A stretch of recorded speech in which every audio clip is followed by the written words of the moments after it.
কারণ যখন ওই যুবকটা থাপ্পড় দেয়, থাপ্পড় দিতে দেরি হয়, আল্লাহ রাব্বুল আলামিন ওই যুবকের পানটা নিতে এক সেকেন্ডও দেরি করেন না।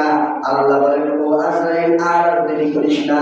ওর প্রিয় মানুষের কানে ওর প্রিয় মানুষ জমিন থেকে পড়ে যাওয়ার কারণে ওর মাথা যেমন গরম হয়ে গিয়েছে, আমার প্রিয় বান্দারে আঘাত করার কারণে আমি আল্লাহ বসে থাকতে পারবো না, তাড়াতাড়ি গিয়া তার জানটা কবজ করে ফেলো।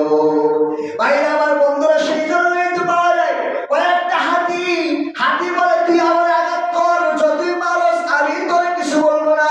কিন্তু দেখবেন হাতির বাচ্চারে হাতির সামনে যদি আঘাত করেন, হাতি কিন্তু আপনারা ছাড়বে না। কারণ মা বলে ওই তুই আমার আঘাত কর, বাবা বলে আমার আঘাত কর, কিন্তু বাবার সামনে সন্তানের আঘাত করলে বাবা কিন্তু ঠিক থাকতে পারে না। পারবে? ঠিক থাকতে পারবে না।